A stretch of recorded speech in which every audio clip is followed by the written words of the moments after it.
Bienvenue dans cette nouvelle édition du Non-Stop Info. Voici les titres de l'actualité. Les 9 activistes du mouvement citoyen Filimbi, libérés à Bunia, en République démocratique du Congo, portent plainte contre le chef de la police de Bunia. Ils avaient été arrêtés lors de la manifestation pour la mémoire des victimes des 19 et 20 septembre 2016. Philippe Mangou, l'ancien chef d'état-major de l'armée ivoirienne, est à la barre à la Cour pénale internationale depuis ce lundi 25 septembre. Il témoigne dans le procès de l'ancien président Laurent Gbagbo et de son ex-ministre de la Jeunesse, Charles Blé Goudé. Et puis, plus d'investissements pour transformer le gaz méthane du Kivu en électricité.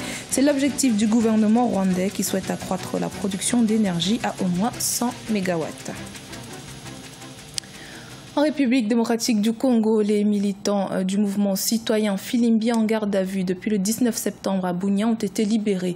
Il leur était reproché d'avoir désobéi à l'ordre public alors qu'ils se préparaient à commémorer les victimes des violents affrontements des 19 et 20 septembre 2016. Dénonçant une arrestation arbitraire, ces derniers ont porté plainte ce lundi 25 septembre. Les détails avec Siamlo Victoria Seji.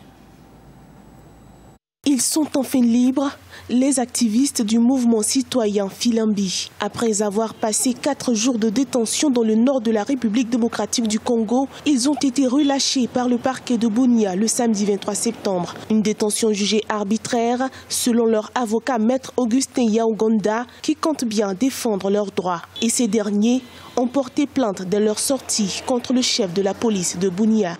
La garde à vue, c'est pour 48 heures, mais ils ont largement dépassé 48 heures en détention à la police. Nous avons déposé une plainte au niveau de l'auditorat. Nul n'est au-dessus de la loi. Il leur était reproché d'avoir désobéi à l'autorité publique en se rendant coupables de troubles. Mardi 19 septembre, ils ont été interpellés alors qu'ils préparaient une marche en mémoire des victimes des 19 et 20 septembre 2016. À cette date, plusieurs centaines de manifestants sortis à Kinshasa et appelant à la démission du président Joseph Kabila ont été violemment réprimés. D'importants dégâts matériels ont été enregistrés. Une cinquantaine de personnes ont perdu la vie. Il n'y a pas véritablement une concertation avec ces différents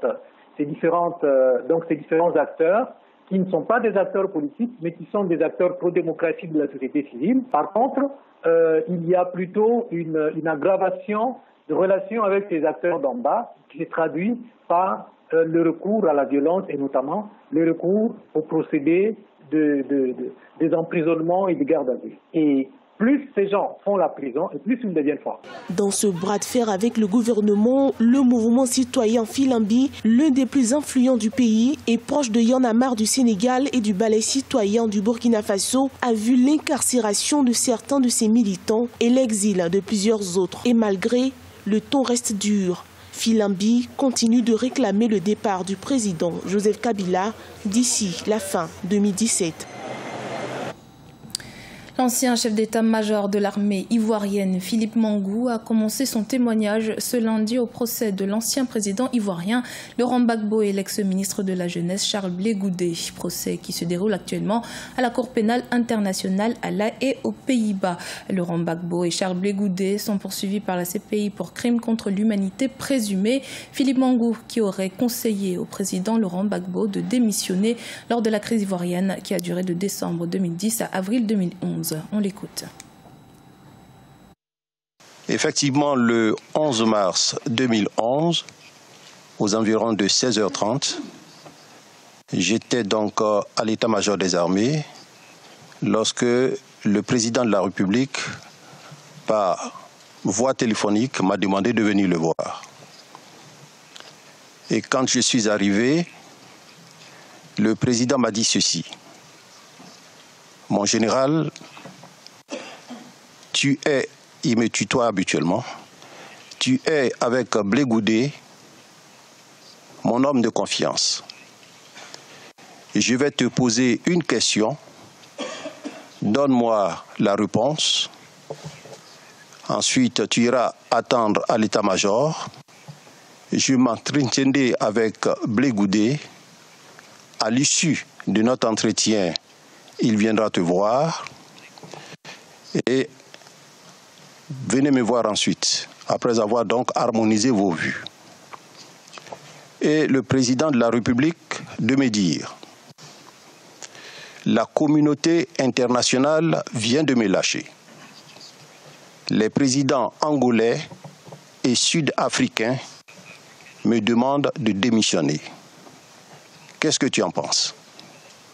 Aussitôt, je saute sur l'occasion, je lui dis, Monsieur le Président, démissionnez.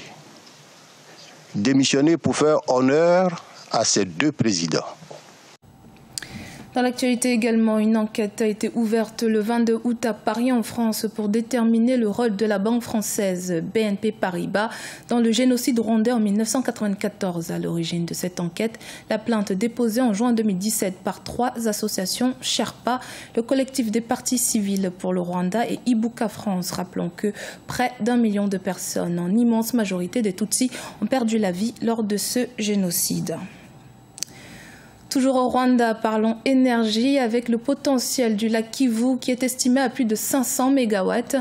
Depuis 2015, seuls 25 MW sont exploités par le Rwanda. Mais le pays des 1000 collines continue de séduire les investisseurs pour accroître la production à au moins 100 MW. Reportage de notre correspondant Oliva Diakota. Le Rwanda cherche à mobiliser 370 millions de dollars pour produire 106 MW d'électricité du méthane du lac Kivu. 2 entreprises, Symbion Energy et Highland Group Holdings, sont prêtes pour co-investir 100 millions de dollars dans ce projet dès novembre 2017. 10 MW d'électricité seront rapidement produits d'ici à la mi-2018 et au moins 22 MW en 2019.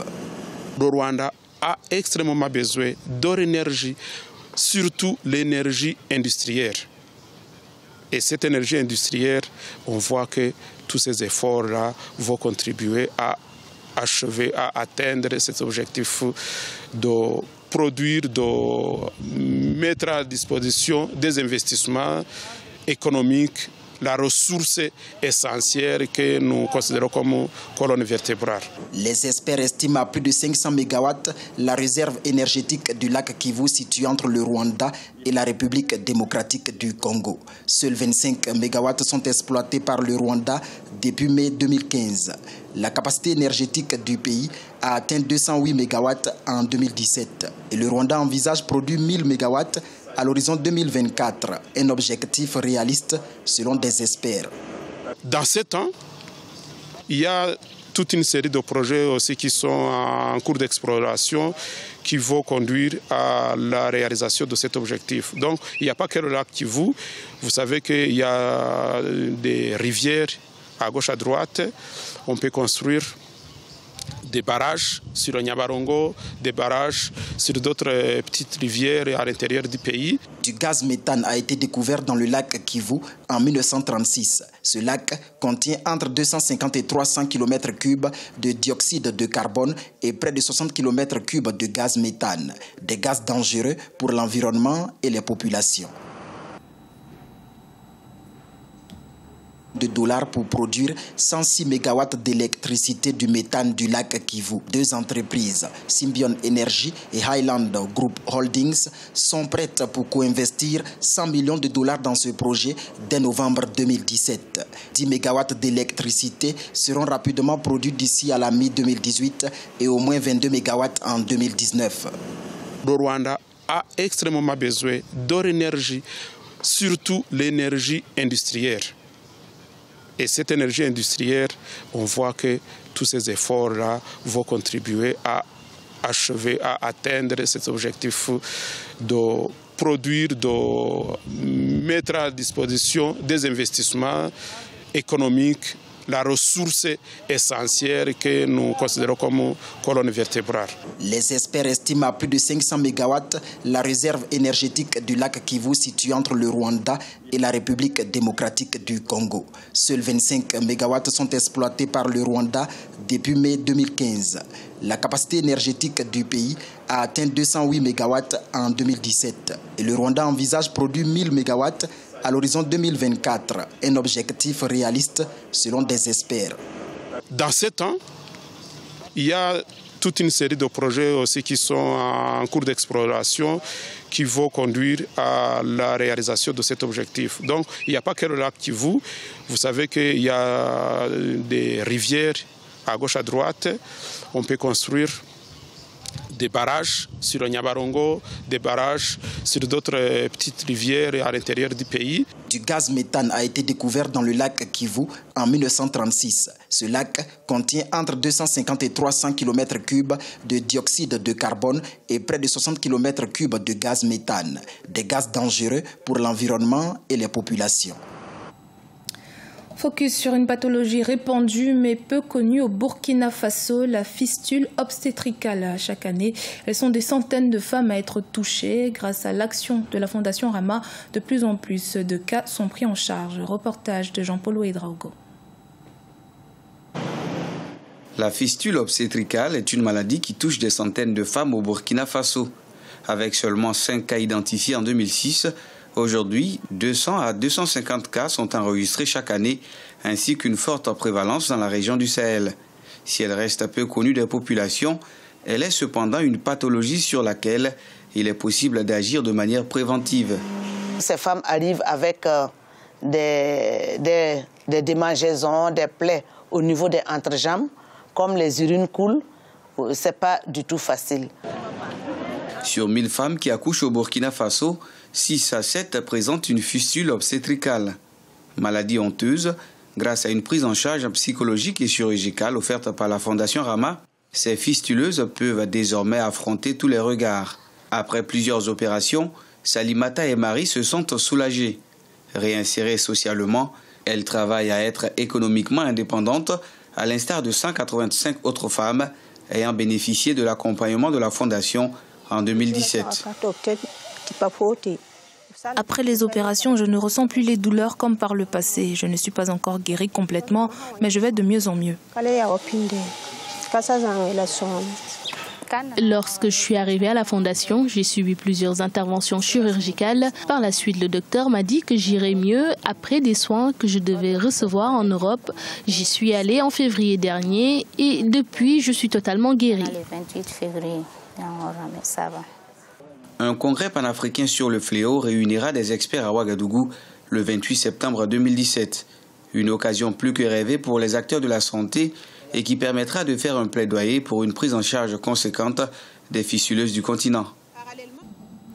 C'était le journal de la rédaction. Merci de votre fidélité. Dans un instant, une nouvelle édition de l'actualité sur Africa 24.